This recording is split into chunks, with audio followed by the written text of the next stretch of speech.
everybody. Welcome along to another one of our Data Idols Lightning Talk sessions. I've been definitely looking forward to this one. I do tend to geek out a little bit, learning how other companies approach tech scaling, approach hiring. And we're really lucky today to obviously be joined by Belinda Whittingham, who's UK talent lead for cloud and data at PwC. I've been lucky enough to have a bit of a sneak peek and talk through some of the talking points, and there's definitely going to be some real juicy takeaways for people that work within tech and talent, and very much looking forward to learning myself, actually. So in terms of that, I'll maybe invite you, Belinda, to turn on your camera and microphone, and come and join me on stage. How are you doing today, Belinda? Hi, David. Yeah, I'm great. Thank you. Really looking forward to this too. I've enjoyed preparing for this. It's been great to kind of think back about my experience and think about the achievements my team have made over the last couple of years, and then prior to PwC as well. So I'm hoping that I can share some of that today, and really encourage the audience to ask us questions. We'll answer pretty much anything. I love it. Ask me anything. That's the future. That's the future, isn't it? I know I've definitely got a few questions prepared. And as I say, every day's a school day. I feel like already it's made me think in preparing for the session. So it's going to be great fun and great to hear from you. What I might do, I'll just stop sharing the holding slide now and maybe invite you to share your screen. In terms of the format for those at home, Belinda's prepared a couple of slides, but it's definitely an interactive session. It's definitely going to be a conversation, and we are looking for questions. So by all means, jump into the Q&A. There is a Q&A feature, so if you do have a question, maybe put it into the Q&A, and we'll work through it from there. What I might do at this point, Belinda, that looks great. Obviously, you can see your slides. I'll drop off, leave you to kick things off, and I'll jump back in a little bit, and we'll pick up the questions from there. That sounds like a plan. Thank you so much. Have a good one. Hi, everyone. Firstly, thank you so much for joining us today, and thank you to Data Idols for inviting me to talk. A little bit of an intro about me. Outside of work, at the weekends, you'll usually find me cooking up a storm in my kitchen. I am slightly obsessed with baking pies. My favorite pie is chicken and mushroom, quickly followed by beef and ale. I'm a huge lover of music. In my spare time, I sing in an a cappella group and a classical choir as well. Last year, I added humanitarian aid worker into the mix as well. So I volunteer and have completed training as a UK responder for an amazing charity called React. You might have heard of them. They have been doing some incredible work in Morocco, and they are training first aiders out in Ukraine at this very moment. So I'm hoping to do my international course with them later this year. In terms of my recruitment experience, I have been working at PwC for the last 6 years. I started as a contractor. I went permanent 6 weeks before lockdown, so I do count myself very lucky on that front. Prior to that, I've worked for a number of startups in the recruitment space. That's been a roller coaster, absolute pleasure. And I am still very much friends with all of those incredible recruiters that I've worked with over the years.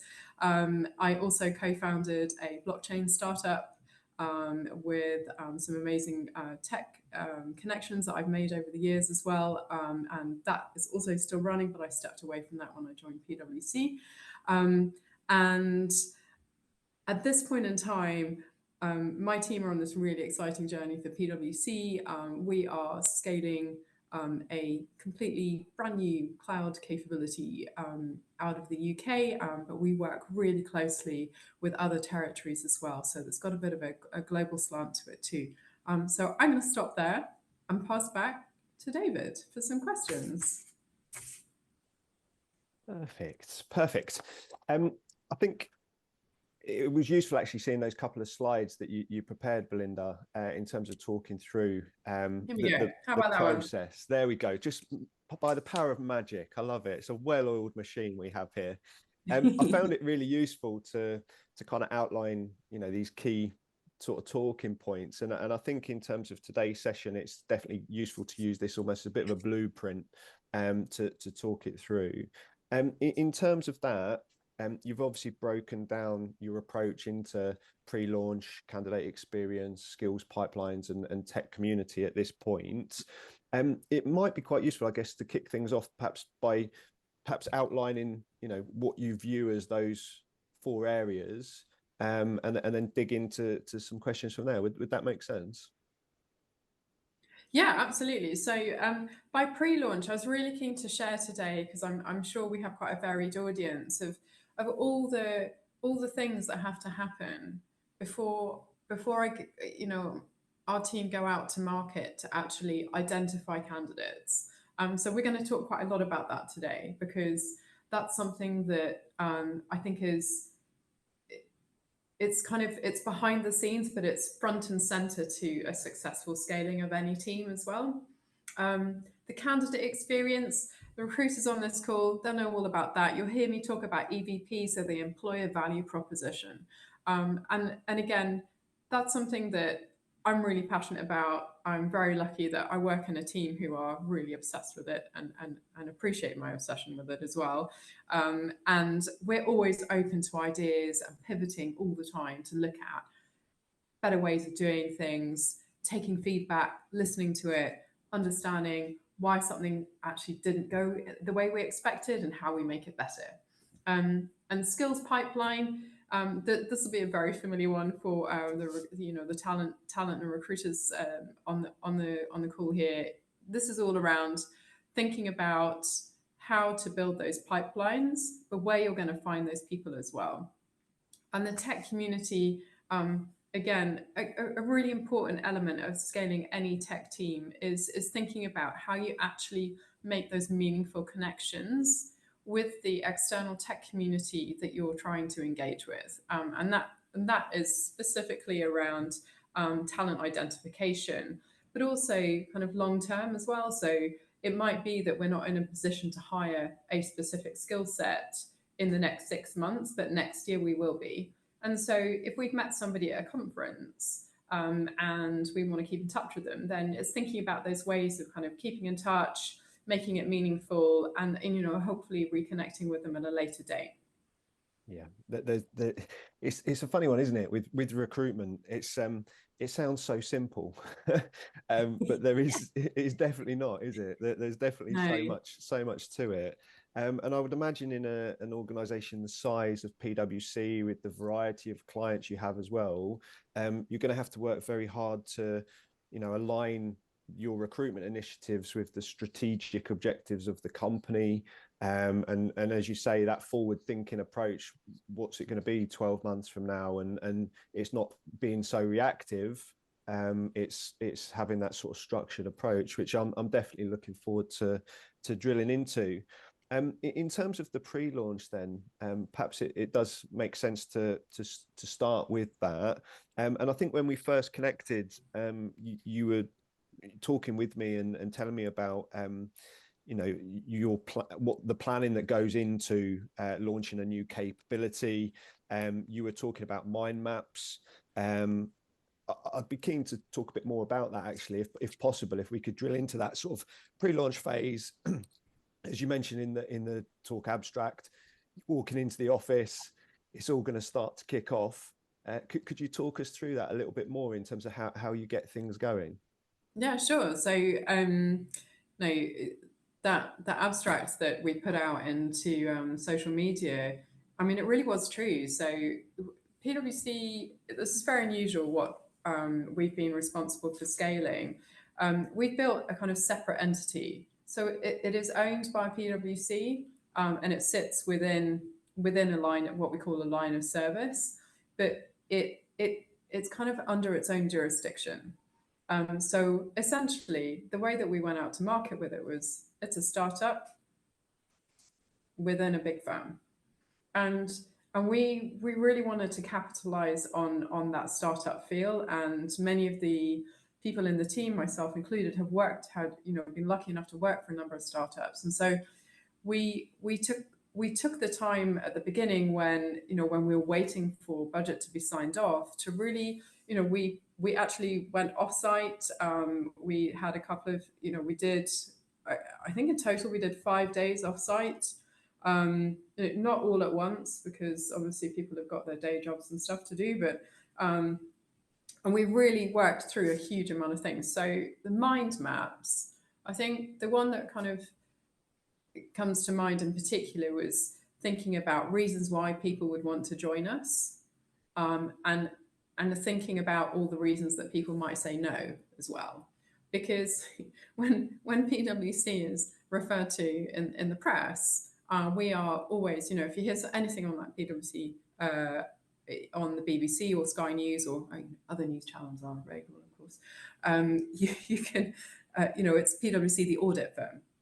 So, for us to attract these, the top caliber technologists, they got no interest in working for an audit company, absolutely zero. So we had to really spin that on its head. This group of technologists who were responsible for launching this, we also knew that, the mindset of a technologist is fundamentally different to your stereotypical consultant that a Big Four organization might hire as well. So we had to think really carefully about the learning pathways as well. And that's something that we've taken a lot of time to define. And, learning pathways are not linear because they need to be tailored to an individual.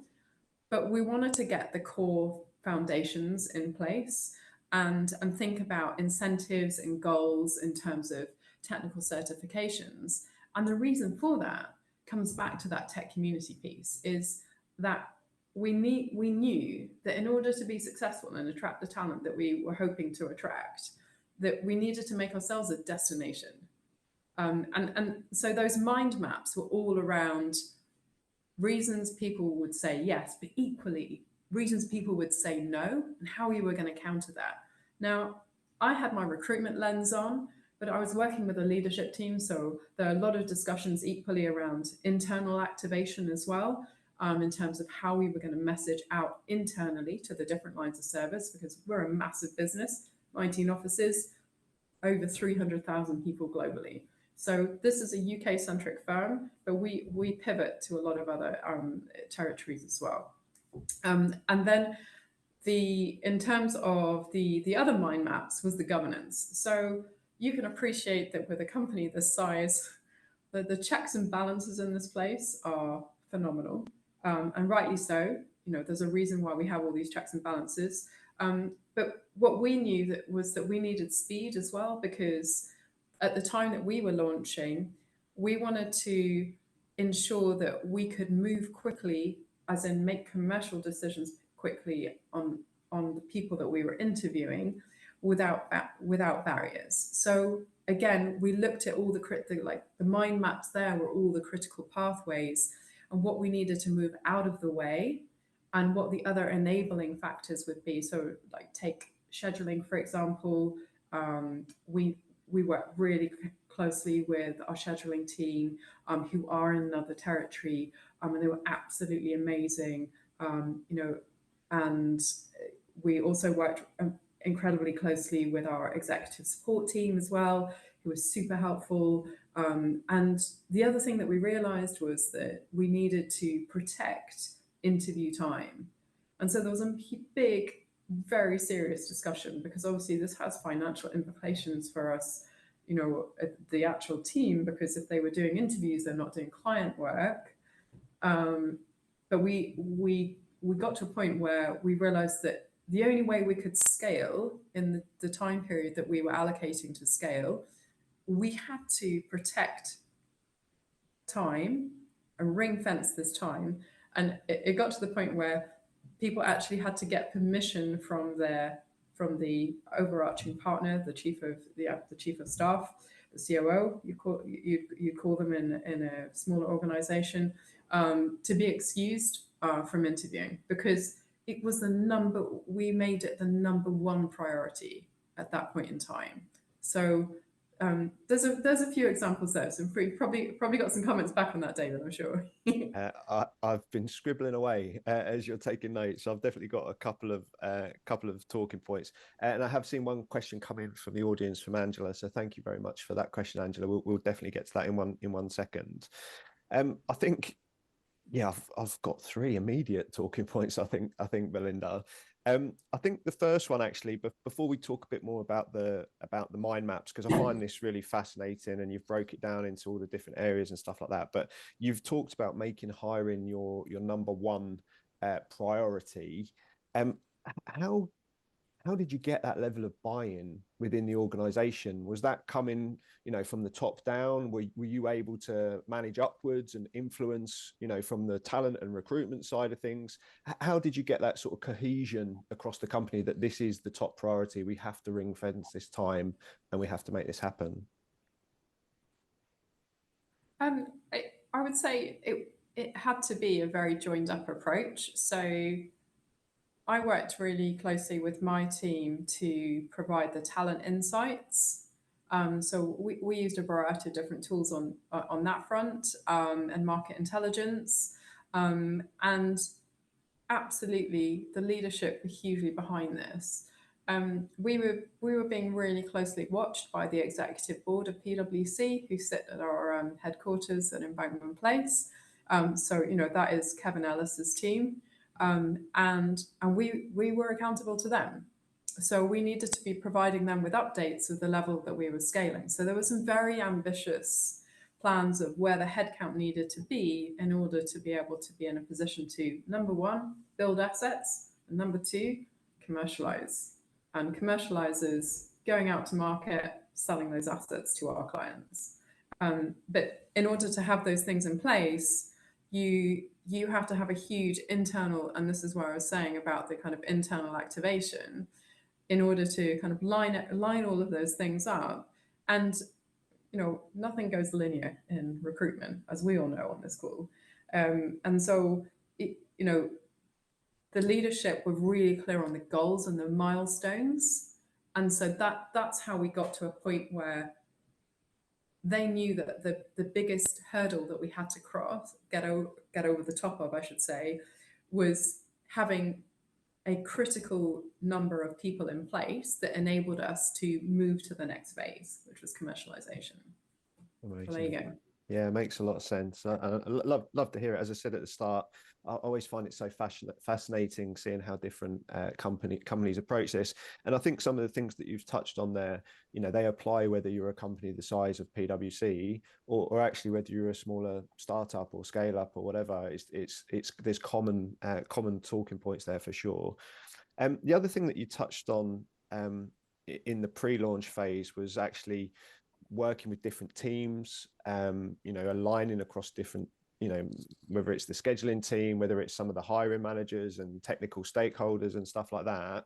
And I think sometimes perhaps companies think about this after they've started the work, and it's like they almost start the recruitment and then try to get the alignment and stuff like that. How important is stakeholder engagement from these different teams in the pre-launch phase? I would say it makes your life easier if you do it before, and I'll be really honest, there were elements that we didn't do before, and we learned the hard way along the way. We definitely, we had some challenges with scheduling to begin with, because we weren't prescriptive enough with what we needed, because we knew the types of interviews that we wanted to do, but when it comes to technical assessment, again, we didn't have the assets built fast enough internally to get that rolling. So there was a lot of things that were manual to begin with, and rapidly we could evolve those into templates. And then I would also highlight the fact that the candidate, jumping a little bit to the candidate experience, there were some things that we learned very quickly from candidate feedback, which was specifically around, for us, because we were moving at speed for interviews. So from an internal activation perspective, the candidate experience, we wanted to get feedback to candidates quickly, but the way that our system is set up, on our HR system, you have to go in and there's lots of different boxes you have to fill in. It didn't really work for this team. And so I worked with my team, and we worked out a great template. It's called a file note, and it just means it's a very easy document that anybody can follow. They have the interview pack questions, and then when they're doing the technical case study, they use the same template to take notes on, so that we can as a recruitment team, we can take that information and we can help drive the decision making process post the interview as well. So those templates, anything that can be pre-templated, and then creating assets that really signpost things to candidates as well. My team were super helpful on kind of picking up those pieces of feedback both internally and externally, and then thinking about, okay, what do we actually need that's going to help this process be more slick and a better candidate experience and a better interview experience as well, because you've got to look after your people internally, right? Yeah, that's equally as important as your candidates. yeah, for sure, for sure.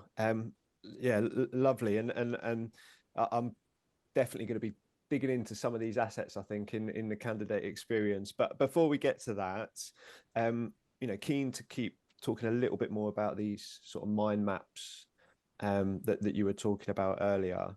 In terms of that, then could you talk us through a bit more, what that looks like, perhaps explain in a little bit more detail, what you view as a mind map?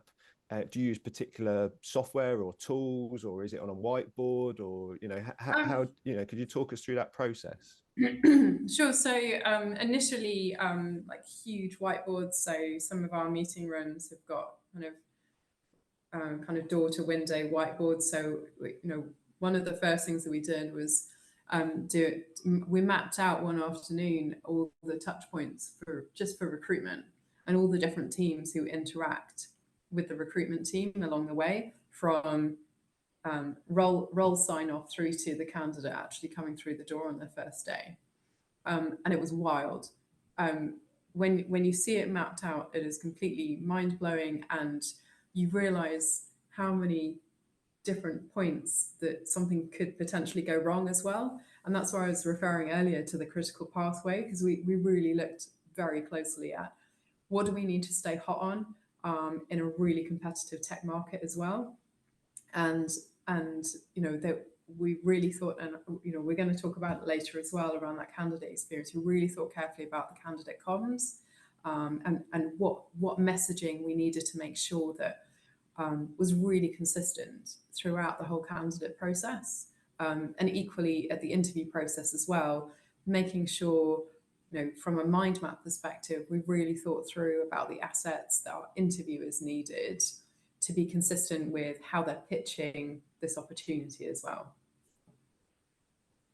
Yeah, makes lots of sense. And I guess when you did that initial sort of mapping it out, and as you say, it was a bit wild, bit mind blowing sort of thing. Once you'd done that, I guess it was then a case of, okay, where can we optimize?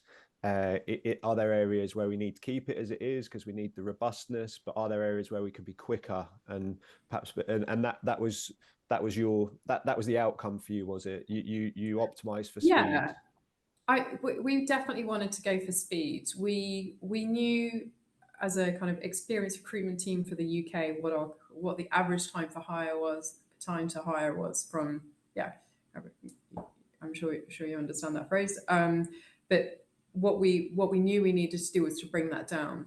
I was very conscious. This was midway through 2022, so the market was still quite weird post-COVID. We were in that weird situation where there were companies hiring, but there were a lot of companies who were restructuring as well.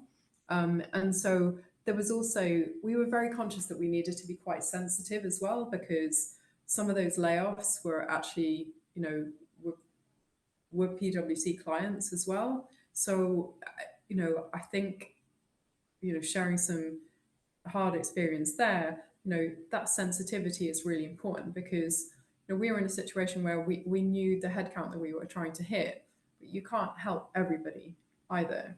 And so my team, I have to say, were amazing at building those great connections with candidates, but also that trust and honesty piece was really important, because we didn't have roles that would fit everybody's skill set who was applying to us. But what we were able to do was to ensure that they joined our talent community, and wherever possible, we were connecting them with our other tech recruiters across the UK firm as well. Amazing, amazing. Makes lots of sense. In terms of that, I will perhaps take things a little bit more towards the candidate experience now. There are a couple of questions coming. I'll probably pick those up just in a second as we get to the skills pipeline phase, because they do tend to link a little bit with the as I say, skills pipeline. I think it's clear how much you value the candidate experience. We've got slides on it and everything. Slightly obsessed, which is the right way to be for sure. So I guess what would be good, as you say, you have the slide. Could you break this down a little bit for us? What do you think good candidate experience is? How do you approach it at PwC? We really try to tailor it to the individual, right? And I mean that in all senses of from a DEI lens. Everybody is different, and we flex accordingly. So we're very lucky. It is a big organisation, and so we have teams that we can lean in on where candidates might need additional support at the interview stage for whatever reason. And we're able to do that.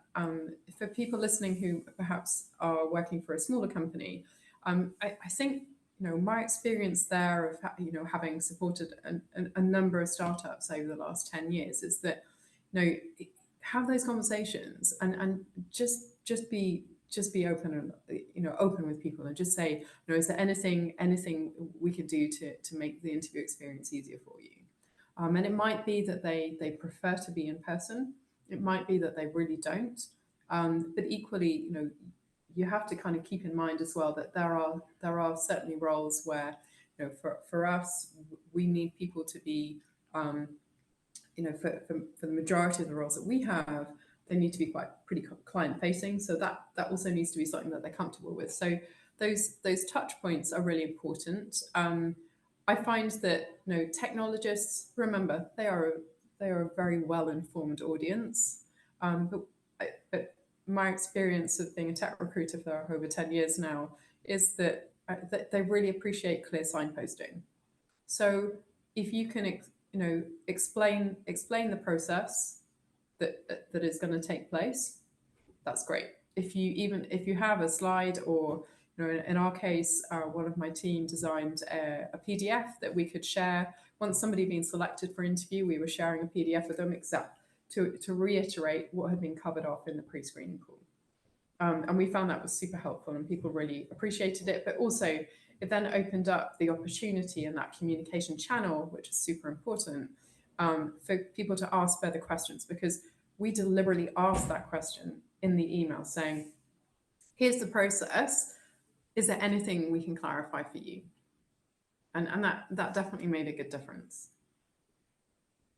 Perfect. Yeah, it sounds great, and I think it's, as you say, that there's a lot of prep work to be done on this, and I think sometimes in recruitment there is always urgency with recruitment. It is what it is. Of course. But sometimes taking that little step back and saying, okay, let's create this content, let's change our messaging, let's do this. It makes a lot of sense. And in terms of that, I guess talking about the impact, have you been able to measure the effectiveness of changing the candidate experience?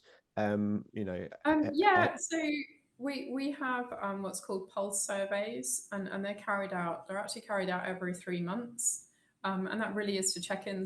But we do that in the first month of the new candidates joining as well, to capture that information, and that is assessed internally, and again, because we're very conscious of the fact that no process is perfect. I was saying earlier, it's not linear, is it? I'd love it to be, like these little arrows, but it's not. Um, Yeah. and so, we always need to be flexible in how we approach it. And I really recommend that mindset, that mindset of we can make this better. There's always areas to improve.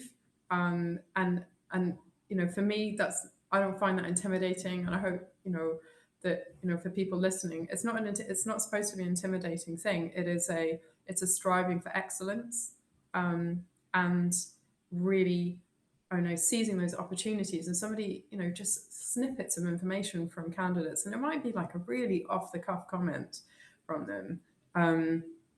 It might just really basic things like they didn't like the office orientation that was delivered by a different team, and so we took that and we were like, okay, well, our team could do that. That's okay. We can pick that up. We've got the capacity to do that. So maybe we just make it a bit more of a personal experience. They just didn't like being in a big group of people for the main induction. Okay, no problem. Yeah. So we brought that back. Yeah, I love that mindset of continued improvement. There's always something, isn't there, which is cool. Talking about that survey, then, again, if you don't mind, what does that look like? Are you very specific in your questioning? Are you rating from 0 to 10? Is it like three text We do. boxes? Yeah. What do you cover in the survey? A bit of both. So there's definitely some ratings of how they found the interview experience, things they liked, things they didn't like, and then of course there's the onboarding experience as well. And that's something again that I would really emphasize is as important as the recruitment process. It and and again, that was an interesting one for us creating this new center of excellence, was that we were hiring skill sets that the firm have not hired before into the UK. And so we needed really different equipment as well. We needed different screens for people. The computers that are used are completely different. I'm not going to name them because I don't want to be advertising, but anyway, so those are the kind of things that we hadn't really anticipated. And so to begin with, and then we built that in. So asking people before they join, what kind of laptop do they want, what kind of mouse do they want, and dependent, because we knew that would flex dependent upon if I've hired a lead data engineer, what they're needing to do compared to one of our full stack developers. They're quite different, and they're using some similar technologies, but not always. And so we wanted to make sure that they had all the they'd get all the equipment that they would need to set them up for success. So that was the mindset we were going in on that front. Awesome, perfect. Thank you so much for that. I think I've got two final questions on the candidate experience, and then we'll maybe jump to the Q&A and take a couple of these questions that have come in from the audience. I think in terms of candidate experience, you're obviously clearly very experienced in recruitment. As you mentioned, been working in tech recruitment for 10 years. Are there any common pitfalls that you see in terms of candidate experience? Are there any common things that perhaps you could instantly say, watch out for this? Yeah, absolutely. Yeah. I think the first one that comes to mind is the confidence of your interviewers. Some people are not experienced at interviewing. Mm-hmm. Here at PwC, we have very specific training around what an interview looks like at PwC, just in terms of how we work through what's called the PwC Professional Framework. You can find that on our website if you'd like to learn more on that. And so that is how we assess people. And that was more tricky for people who were very new to the company, and we were asking them to do interviews early on. So again, we had to pivot. And what we did was that we brought people in from other parts of our consulting practice to support, and our newer members of the team were shadowing to hear and see how those interactions would happen. So it goes back to what I was saying earlier about the internal activation, giving your own people the confidence to represent your company, is massively important. So I would put that actually at the top, because if the person who's interviewing can't convince the candidate that this is a great place to come and work, my team can't get very far in terms of trying to close the candidate. Yeah. So that again, that was one of those things. And the other, and a sub part to that would be, if I give you an idea of the kind of scale that we were operating at, we got protected time, locked in time. So we were aiming for all the tech team leaders to do a minimum of 4 hours of interviews a week, and with a view that we could get offers out within 5 working days after that, which means that the feedback loop needs to be super slick as well. So that's why that content I was referencing earlier was really important, just in terms of having those templates ready to go, so that, again, the leadership team were able to make really quick decisions, and so that, the team that I lead were able to get back to candidates quickly as well, whether it was a yes or a no. But again, that brings me on to my next key point, is that feedback loop. Regardless of the outcome of the interview, you want to make sure that the candidate has had a positive experience with your brand. And the way that you're going to do that is to be constructive with your feedback. So my team were really empowered to ensure that, if the feedback was a bit vague, they had free rein to go back to whoever had written the feedback and say, please, can you clarify? I want to make sure that the candidate understands these reasons. And equally, being able to give some coaching suggestions back. So if there was something related to how we think somebody might have been able to have perhaps performed better in an interview, sharing that information as well. Perfect. Yeah, very refreshing, actually. Yeah, I've been in recruitment, I think 15 years, and it's amazing how often the feedback could be a little bit better, actually. It can be vague at times, and as a candidate, as you say, talk about candidate experience, they've given up their time to interview with your company. It's almost the least we can do, really, isn't it, as recruiters? So yeah, great points there. 100% agree, David. Sure. I think we have a responsibility as recruiters to really drive that, and it can be super frustrating. I know that we had times where feedback was not coming back as fast as we would like, and I just escalated it. And I think that you want to have those SLAs in place at that pre-launch stage for that very reason. It really drives accountability. But above all, this is branding out. It's your brand out in the market.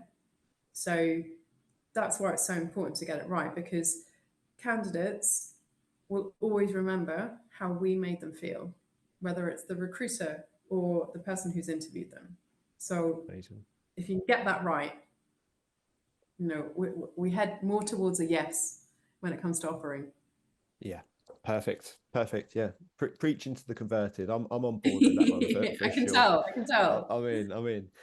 Awesome. I will jump onto the Q&A, actually. So we've had a great question there from Angela. So thank you very much. Stop sharing my screen because it's really weird not being able to see anybody. There we go. Perfect. Yeah, I might get you to stop sharing, actually, so I can see myself big, and that's weird. Oh, okay, yeah, sure. Yeah. Nobody wants to see me in double, do they? For sure.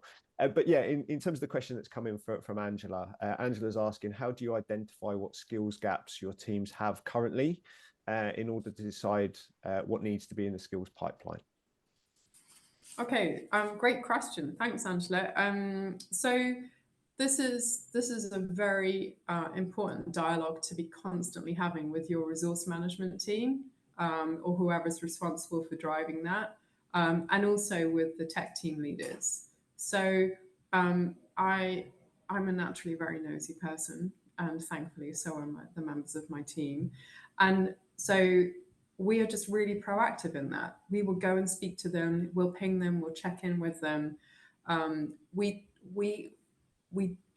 have a regular cadence with them, and I sit down with the leadership team on a weekly basis.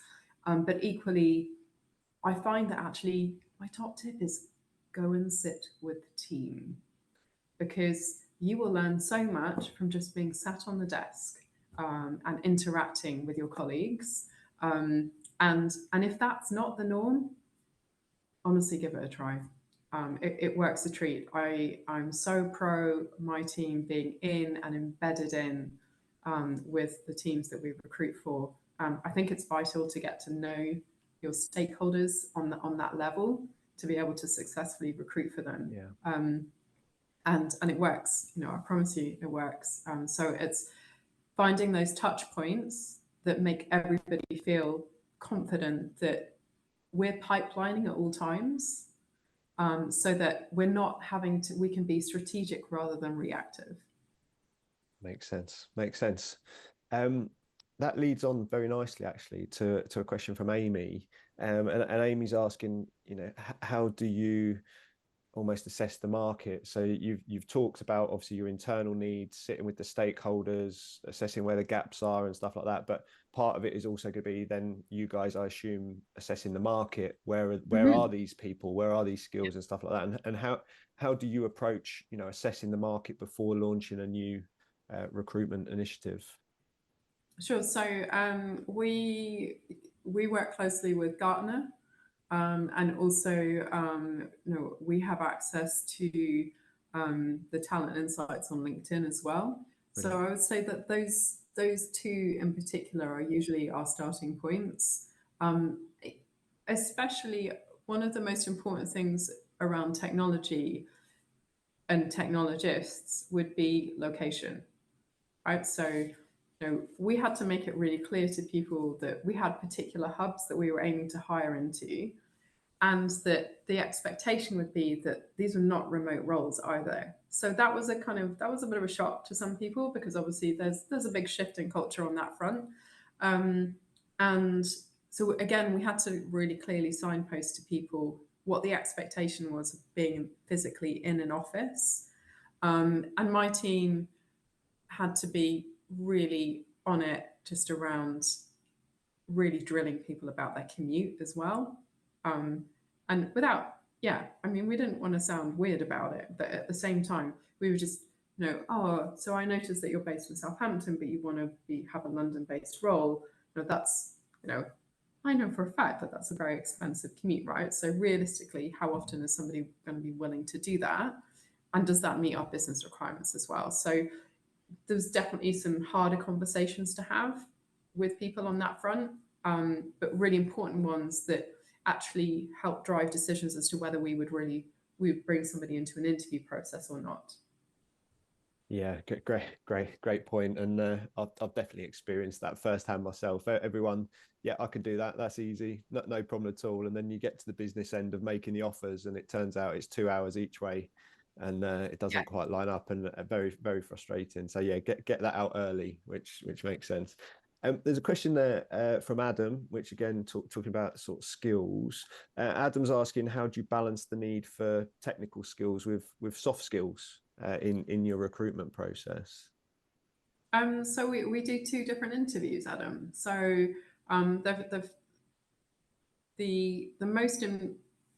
emphasis for us in the Cloud Centre of Excellence here is obviously on the technical skills, but we do need a combination.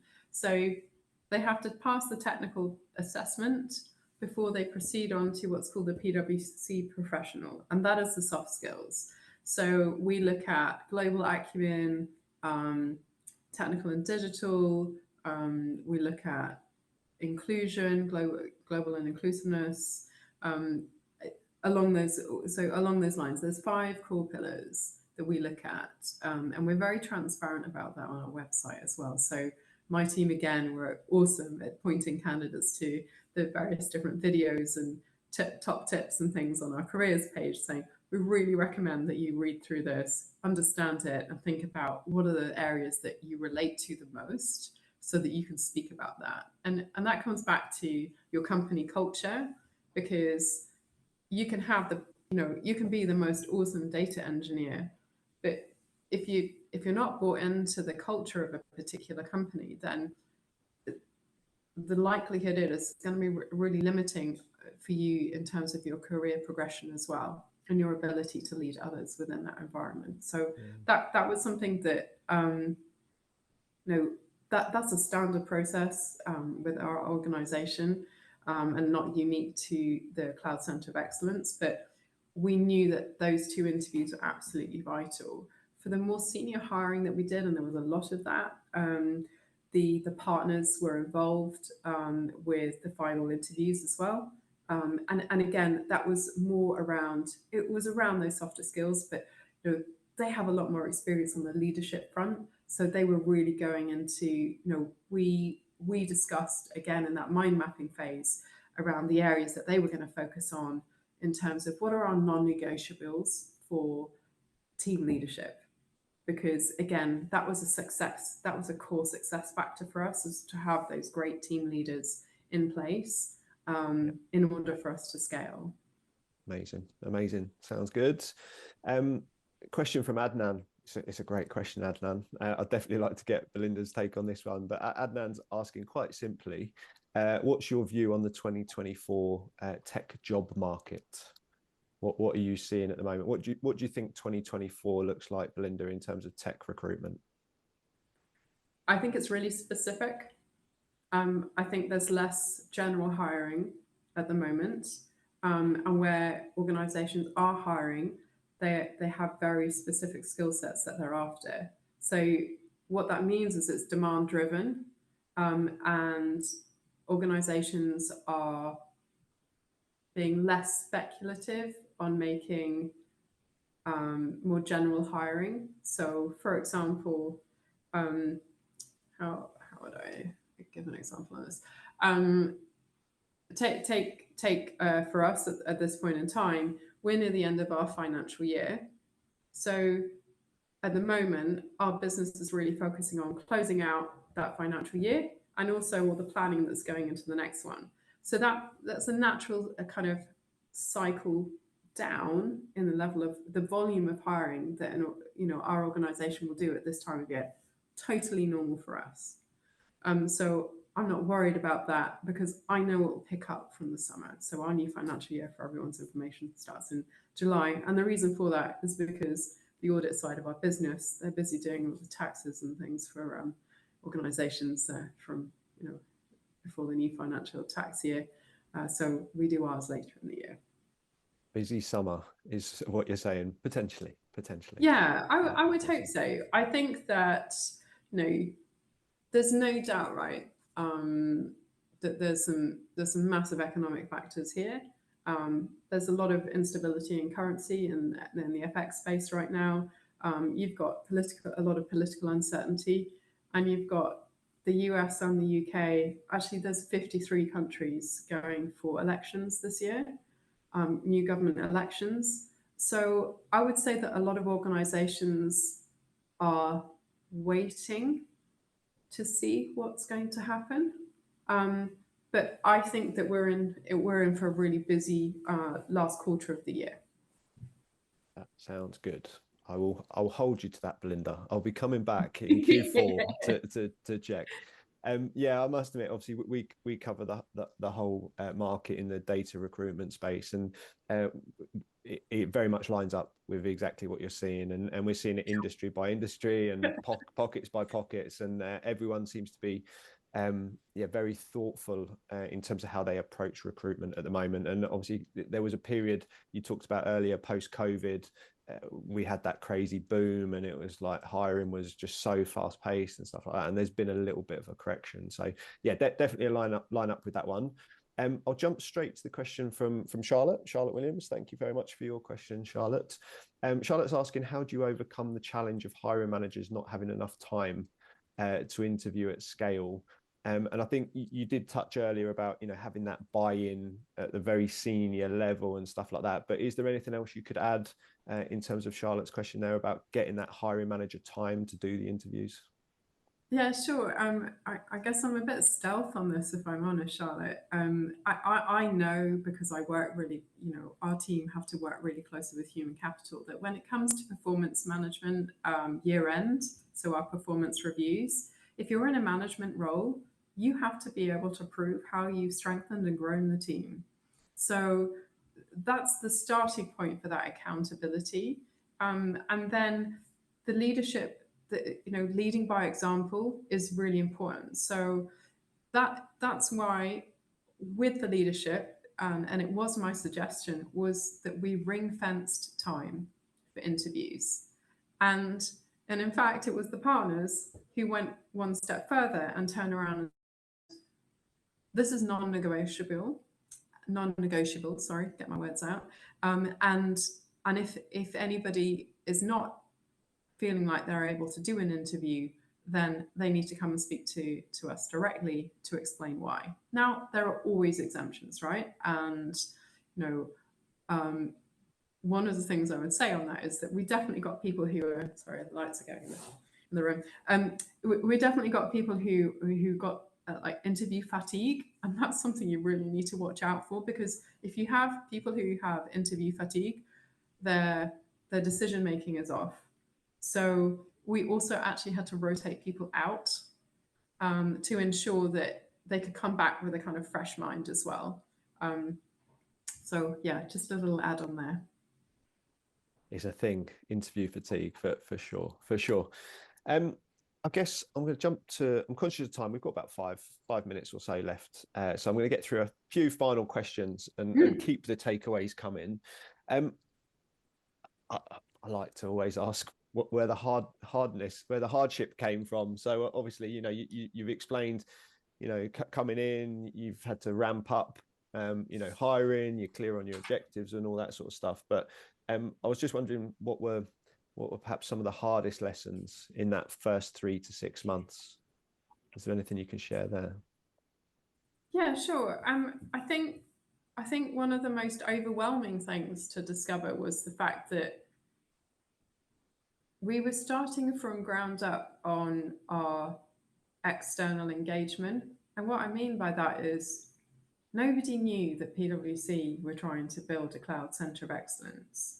And so actually, as a team, and I refer specifically to my recruitment team, we had to really think quite laterally around how to sell this out to candidates, because on paper, it looked really high risk for somebody to leave their job and come and join us for something that was not yet built. So,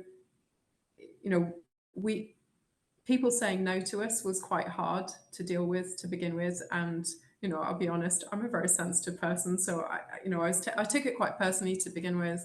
And then I just realized, I was like, right, got to toughen up. We need to just be more clear on this and be more confident. And that comes back to like building those tech communities I shared on the slide earlier, being present at events. We got along to hackathons. In fact, I ended up on stage for the Data Idols conference last year with Rob McCargo. Awesome experience. And making sure that the technologists who we were hiring were also getting out to conferences and kind of being brand ambassadors. And that's how I flipped it around. We realized that in order to attract, people needed to know who they were going to be coming and working with and how awesome they are. And that would give them a reason to say yes. Amazing. Yeah. Again, preaching to the converted there. So, and it was, I remember the session very well with yourself and Rob, and it was very eye-opening in terms of the work that you were doing. And I think that was reflected across the whole community. So it is definitely around that messaging and getting the word out there that you're doing this good work. In terms of that, you've obviously talked about getting out, attending conferences, being present at events and stuff like that. Is that kind of the main takeaway from that? It's build your presence and get out there, or were there any other methods that prove effective, do you think, in terms of doing that? Yeah, absolutely. I unashamedly, referrals. My team are absolute demons for going after referrals. We were shameless, and I say that in like a fun way. So, but we would go and bug everybody about referrals. We have a referral incentive scheme here, and again, for people who are scaling their teams, that is a great way to do it. Honestly, it is, because you only pay on success, right? So somebody has to actually join, and they've got to be in the, we don't pay out our incentive until 3 months after the individual has joined. But that works really well.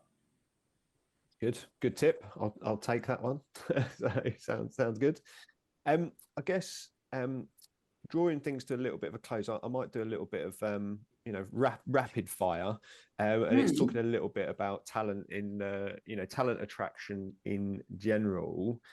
You're going to have been under pressure hiring to deadlines. You've obviously got to make sure you do robust assessments and that type of stuff. But when you are under pressure to hire to deadlines, how does this impact the assessment process? You have to be data driven in your decisions. So that was something that we realized was super important, that you have to be able to have the evidence to say yes or to say no to somebody. Yeah. And also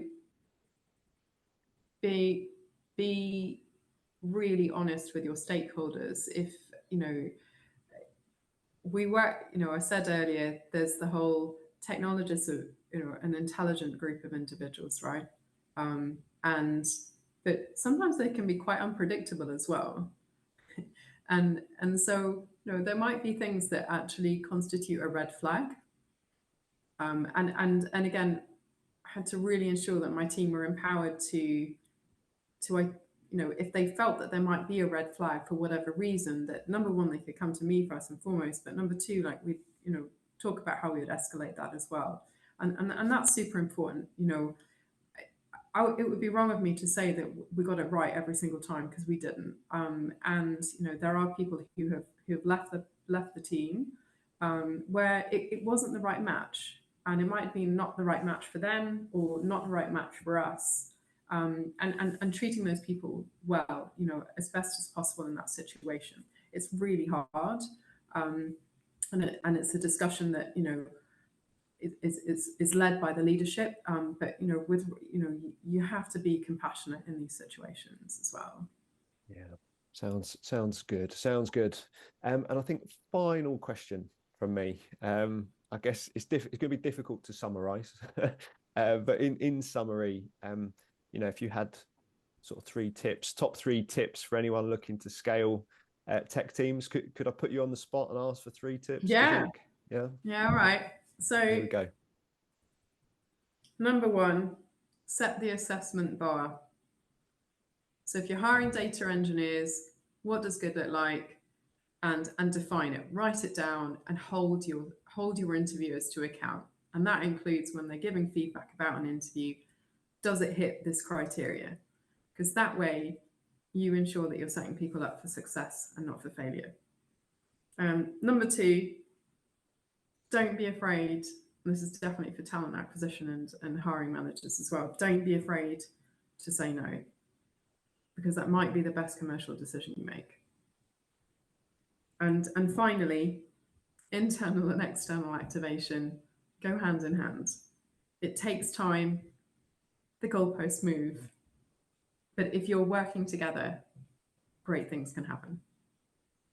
Love that. What a positive end. What a positive end. And us being the pros that we are, Belinda, we've finished bang on time as well. Exactly 1 hour. This is what we do. This is what we do. I will draw things to a close and just say thank you so much for giving up your time. Obviously, it's not just the time today giving it up. It's the time that you've spent thinking about this, preparing this, working out what it is that you want to get across to the tech talent community, and very, very appreciative of that. So how did you find the session? Have you enjoyed yourself?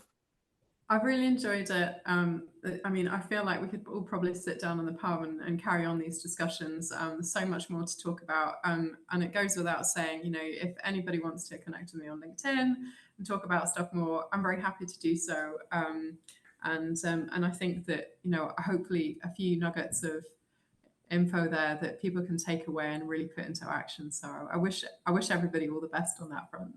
Fantastic. I've definitely, as I say, I've a bit long in the tooth. I've been doing this a little while, but I've definitely taken some stuff away from today's session. So from me, thank you very much. Thank you all for joining us today as well. And yeah, just to wrap up, thanks very much to you, Belinda, and obviously PwC as well. They've been great supporters for a number of years. So have a great rest of day, and massive thank you to Data Idols. Thanks for the whole team. It's been a pleasure. Amazing. Speak to you soon. Cheers. Goodbye, Take everyone. Care. Bye bye. Bye